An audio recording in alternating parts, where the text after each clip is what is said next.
l'Assemblée nationale, je n'ai pas compris. Par rapport à votre dernière publication, c'était hier sur l'évasion fiscale. Ah oui, mais ça, vous savez, nous sommes dans un pays, souvent, je crois qu'il y a des gens qui ont sorti un challenge pour dire Sonko waxoon na ko. Tout ce qu'on dit, nous, c'est une question de temps, mais ça se vérifie toujours. On ne vous démontrera pas un mensonge de Ousmane Sonko ou une affirmation qui ne s'est pas vérifiée. Tout ce qu'on dit, parce que quand même nous avons une formation qui nous permet et un parcours qui exige de nous qu'on soit très rigoureux dans ce qu'on dit. Nous ne sommes pas ces politiciens sans aucune formation qui sont là. Quand à l'Assemblée, Macky Sall a présenté un projet de loi, un projet de ratification, d'autorisation de ratification de la convention fiscale entre le Sénégal et le Luxembourg. Vous avez vu la vidéo. Je suis allé à la tribune de l'Assemblée nationale pour dire aux députés, vous allez faire une erreur. Le Luxembourg est un paradis fiscal. Un pays à fiscalité normale ne peut pas signer une convention fiscale avec un pays qui est un paradis fiscal. Le docteur Ablaye Niane ici, qui a été inspecteur des impôts comme moi, qui est de ma promotion, mais lui n'a pas été viré, il a démissionné heureusement, et qui est aujourd'hui enseignant à l'université de Bambey, je sais de quoi je parle. On ne signe pas une convention fiscale avec un paradis fiscal.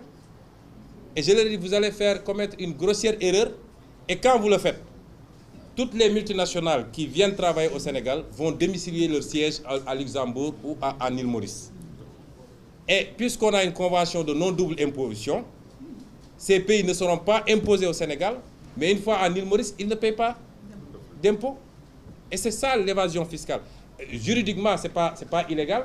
C'est ce qu'on appelle chez nous la maximisation fiscale. Mais le Sénégal perd énormément, et des milliards.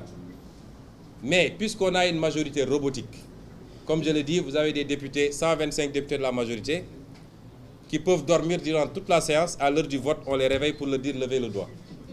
Et ils ont voté. Et même, ce qui est cocasse, un député, peut-être dans le terme paradis fiscal, il a entendu paradis. Et lui, il voyait le paradis du Coran, quoi. Avec les jardins, les trucs. Il vient, waouh, monsieur le ministre, vous avez bien fait signer avec paradis. Ah, paradis de Fabach. Et il n'a rien compris.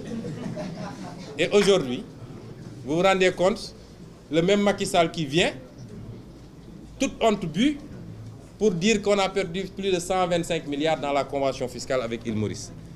Mais c'est extraordinaire ce qui se passe dans ce pays. Dañoo cuune xawma wala dañoo ñoko tay wala dañoo télé man j'ai plus de qualificatif pour ces gens-là.